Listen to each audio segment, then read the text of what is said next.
जो बच्चों के अकीके पे गाने नगमे गाते दिखाई दे रहे थे, टिकटॉकर्स के साथ बैठ करके और वो उनको इंटरव्यू देते दिखाई दे रहे थे, फाइनली उनको भी भड़क मारने का एक मौका मिल गया। उन्होंने फरमाया हम आज से एक भी हैं और नेक भी। जी, महाजिरों के मसीहाओं की चीखें बाकायदा निकलना शुरू हो गई हैं। चश्मे फलक को ये दिन भी देखना ही था। सारा टब्बर, पूरा का पूरा टोला रोड़ते पीटते सीना कूबी करते इलेक्शन कमीशन ऑफिस के बाहर जा पहुंचा। बड़ी दिलसोज आवाज़ें वहाँ पे सुनाई दी। महाजिर हुकूक की लाल गुलाबी बात की जा रही थी। कराची वालों को दरपेश मुश्किलात का बड़े खूबसूरत चिकने चुपड़े अंदाज में अहाता किया जा रहा था। बताया जा रहा था कि इस शहर कितना अजीम है, इस शहर के लोग कितने नागुज़ीर हैं इस लूली लंगड़ी मनूस जमहूरियत के लिए। लेकिन दर हकीकत वहाँ जो कुछ हुआ है मैं आपको पहले से बता रहा हूँ। बल्दियाती इंतखाबात में शिकस्त को बाज़ाब्ता तौर पर तस्लीम करने की तरफ ये पहला कदम था। ये पहला कदम था। बड़ी ज़बरदस्त किस्म की तकारीर वहाँ पे हुई। हर आदमी ने जो है वो बढ़ चढ़ करके इस एक खेल में हिस्सा लिया। सबसे पहले हम पोस्टमार्टम फरमाते हैं हज़रत अल्लामा डॉक्टर रॉ के एजेंट बकौल मुस्तफ़ा कमाल साहब खालिद मकबूल साहब के बारे में। फरमा रहे हैं हमने इलेक्शन नहीं लड़ा तो इस शहर में कोई इलेक्शन नहीं होगा। इसे कहते हैं कि हाथ छोड़ बर्तन नहीं, उस पर ढक्कन नहीं, या सीख सिलाई फजले लाई, अल्लाह अकबर अल्लाह अकबर। यानी इस वक्त हालत यह है कि अगर जेब में अठन्नी ना रखी तो तेज हवा के चलने पे उड़ जाने का खदशा है। और बातें आर्नल्ड शिवर्जनिगर वाली कर रहे हैं, नहीं छड्डांगा माँ। कैसे भाई, कैसे करोगे ये सब? पहले तुम्हारे कहने पे रेंजर्स का डीजी लगता था, पहले तुम्हारे कहने पे यहाँ सेक्रेटरी दाखिला लगता था, वजीर दाखिला तुम्हारा होता था, तुम्हारे कहने पे सेक्टर ऑफिस में सारे फैसले होते थे। उस वक्त छतरी मौजूद थी, अब तो नहीं है। आर्जी तौर पर एक अभी फिलहाल एक ऑफर की गई है, लेकिन ये दायमी पेशकश थोड़ी होती है। किराएदार हैं, जाती मकान थोड़ी है, और किराया भी देना तुम्हें नसीब होगा इस बात की गारंटी क्या है? या शायद मुमकिन है कि हमजा अब्बासी की शानदार अदाकारी मौला जट में देख करके आपको ये टर्मिनेटर टाइप बयान देना सूझा होगा। भाई क्या हो गया? इस शहर में आप इलेक्शन को कैसे रोकेंगे? इस वक्त तक तो इलेक्शन नहीं रुक रहा। हाँ, अगर कोई आप ही लोग कोई झोलझाल करके और कोई कांड करवा दें तब मुमकिन है, क्योंकि इलेक्शन हुआ और आप लोगों के कपड़े अल्लाह माफ करे फिर गायब हो जाएंगे।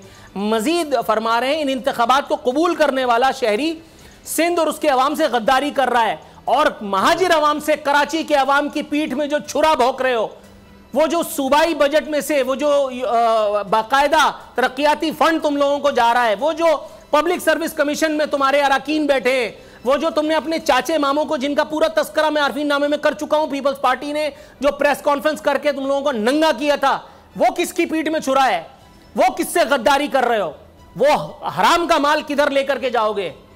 कफन में जेब नहीं होती जनाब मन।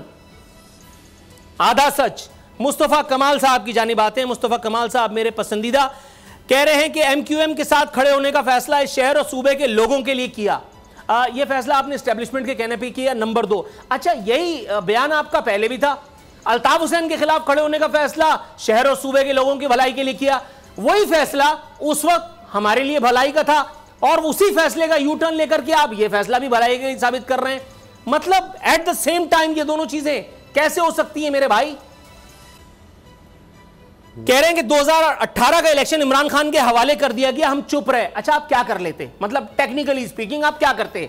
और इमरान खान के साथ जिन लोगों ने इमरान खान को छत्र छाया दी, उन लोगों का आलायकार आपके बराबर में खड़े थे। ये नफीस लोग सो कॉल्ड, जो पहले अल्ताफ हुसैन के अगर मानने वाले थे तो दहशतगर्द थे, और अगर मुत्तहदा पाकिस्तान की छतरी में आ गए तो ये नफीस लोग हो गए, और इनसे इमरान खान को वजीर आजम बनवा दिया गया। भाई बराबर में खड़े हुए थे खालिद मकबूल, इनसे तो पूछ लेते इन्होंने क्या किया है। गजब खुदा का। फैसल सब्जवारी, हाँ मुस्तफ़ा कमाल साहब मजीद कह रहे हैं ये मजमा देख लें, कराची के बल्दियाती इलेक्शन में क्लीन स्वीप करेंगे। हंसी आती है मुझे हजरत इंसान पे, फेले बद खुद करें, लानत भेजें शैतान पे। जनाब आपने वो जो डॉल्फिन, उसके इंतखाबी निशान पे आपने कहा था कि हम वज़ीर आला बनवाएंगे। मैं अपने शो में बैठ करके आपको 2 मरतबा और बगले झांकने में मजबूर कर चुका हूँ। 1 मरतबा फिर सही, वो डॉल्फिन तल के खा लेंगे हम लोग, क्योंकि आप तो कारकुन बनने के लिए जा रहे हैं मुत्तहदा में। मुत्तहदा वाले आपसे खुश नहीं है। उस डॉल्फिन का मुस्तकबिल तो बताओ। वो जो वजीर आला बनवाने वाले थे वो किधर गया? वो कौन सी उसी में जो है वो चीफ भंगी लग गया है, वो आपका वजीर आला जो इस मरतबा फिर आप वहां चले। अच्छा, फैसल सब्जवारी कह रहे अक्सरियती आबादी से मेयर का हक छीना जा रहा है। कितनों का हक छीन करके इनको बाकायदा मिनिस्टर बनाया है, इनको बाकायदा मिनिस्टर बनाया है, ये नहीं बता रहे। वो शहीदों, वो फलाना, वो लावारिस, वो हमारे शोहदा, वो जो लापता है किधर हैं? बाजियाब करा लिए सारे लापता। बलूचिस्तान वालों को हक मिलता है, कराची वालों को जो है वो उनका इनकाउंटर कर दिया जाता है। मुस्तफा कमाल साहब ऑन एयर है सारी बातें, कोई घर से नहीं कर रहा। मुस्तफा कमाल साहब सब लोगों को आप वापस ले आए, तमाम लोगों को। हल्का बंदियों के नाम पर ये जो वावेला हो रहा है ये आज से पहले होना चाहिए था। और ये जो मिली भगत करने की कोशिश की जा रही है, क्या ये नविश्ते दीवार आपने नहीं पढ़ लिया? आखिरी बात, बिल्कुल आखिरी बात, डॉक्टर फारूक सत्तार जो बच्चों के अकीके पे गाने नगमे गाते दिखाई दे रहे थे टिकटॉकर्स के साथ बैठ करके, और वो उनको इंटरव्यू देते दिखाई दे रहे थे, फाइनली उनको भी भड़क मारने का एक मौका मिल गया। उन्होंने फरमाया हम आज से एक भी हैं और नेक भी। आप जिस फला फला के ऊपर खड़े हैं, आपके बिल्कुल सीधे हाथ पे या उल्टे हाथ पे उसी जगह दो अफराद मौजूद हैं। उन्होंने मुझे आपके इन्वर्टेड कॉमाज में नेक होने की जो खबरें सुनाई थी, मैं अल्लाह को गवाह बना करके कहता हूं कि अगर वो चीजें मुश्तहर हो जाएं तो आप इस शहर में नहीं रह सकते, आप इस शहर में नहीं रह सकते। मैं पहली मर्तबा ये बात ऑन एयर बताने के लिए जा रहा हूं। एक जमाने में किसी ने मुझसे कहा कि यार तुम MQM के खिलाफ प्रोग्राम्स क्यों करते हो? मैंने कहा क्यों? कहने लगे तुम्हें नहीं पता कि MQM और अंडरवर्ल्ड के दरमियान एक खास खुसूसी किस्म का ताल्लुक है। मैं सानू की कह के और मेज पे कुर्सी छोड़ करके और खड़ा हो गया था। अंडरवर्ल्ड की बात कर रहा हूं जी, अंडरवर्ल्ड और MQM। और फारूक सत्तार कह रहे हैं हम एक भी हैं और नेक भी। अगर आपको ये वीडियो पसंद आई तो सब्सक्राइब करें और बेल पर क्लिक करें।